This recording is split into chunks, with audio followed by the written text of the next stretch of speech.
In the heart of a small, quiet town, a peculiar games shop named Eternal Games had gained an ominous reputation.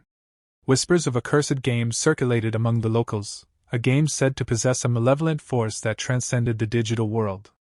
Intrigued and skeptical, Jake, an avid gamer with a penchant for the paranormal, decided to investigate. As the midnight hour approached, Jake entered Eternal Games, its dimly lit interior casting an eerie glow on dusty shelves filled with vintage games. The shopkeeper, a gaunt figure with hollow eyes, handed Jake a nondescript game cartridge labeled Soul Eater. The ominous title sent a shiver down Jake's spine, but his curiosity overpowered his apprehension. Back home, in the solitude of his dimly lit room, Jake inserted the ominous cartridge into his vintage console. The screen flickered to life, displaying a haunting title screen with a shadowy figure looming over a desolate landscape. The game started innocuously enough, a pixelated character navigating a gloomy forest. As Jake delved deeper into the game, a disconcerting atmosphere enveloped him. The in-game world mirrored his own room, the vintage posters on the walls, the dim ambient light, and even the faint creaking of the floorboards. Unsettled, Jake dismissed it as a mere coincidence. The pixelated forest morphed into a dilapidated mansion, each step resonating with a chilling echo. Strange occurrences unfolded. The virtual character's movements mirrored Jake's own, and the in-game shadows seemed to stretch beyond the screen. A spectral whisper accompanied the haunting soundtrack, whispering forgotten secrets. Suddenly, the game glitched, distorting the screen as a ghastly face flashed before Jake's eyes. He recoiled, his pulse racing, but he couldn't tear his eyes away. The face lingered, etched into his mind like a macabre tattoo. With a deep breath, Jake pressed on, determined to unravel the mysteries of Soul Eater.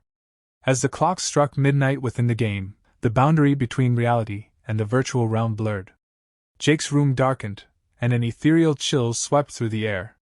The game's protagonist, now resembling Jake, moved autonomously, exploring a nightmarish mansion with dread-inducing accuracy. In-game whispers manifested in the room, a cacophony of ghostly murmurs that echoed through the walls. Jake's pulse quickened as he navigated the virtual corridors, each step in the game accompanied by an unsettling creak in his room. The line between the digital and tangible grew increasingly tenuous.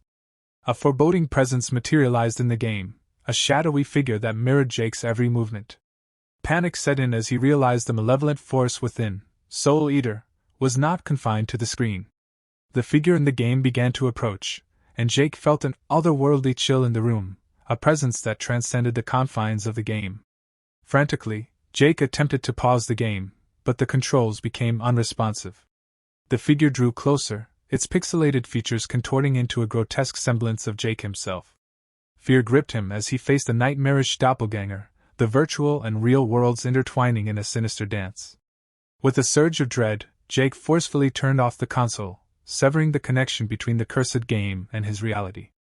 The room plunged into silence, broken only by Jake's labored breaths. He hesitated to turn on the lights, unsure of what he might find. As the room brightened, Jake discovered that the boundaries between the two worlds had not fully resealed. Shadows lingered, and a ghostly whisper echoed in the corners of his mind. The face that had flashed on the screen manifested in the dim light, an ethereal specter that refused to fade away.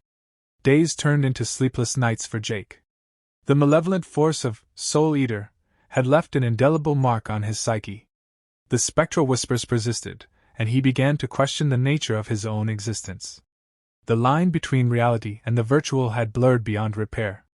In his waking hours, Jake saw glimpses of the shadowy figure, the one that had haunted him within the game. It lurked in the corners of his room, a constant reminder that the curse had not been confined to the confines of the digital world. The boundaries between reality and the game had crumbled, leaving Jake trapped in a perpetual nightmare. Haunted by the relentless whispers and the ghostly figure that mirrored his every move, Jake became a prisoner of the cursed game. As he stared into the abyss of the screen, he realized that the malevolent force had become an inseparable part of his existence.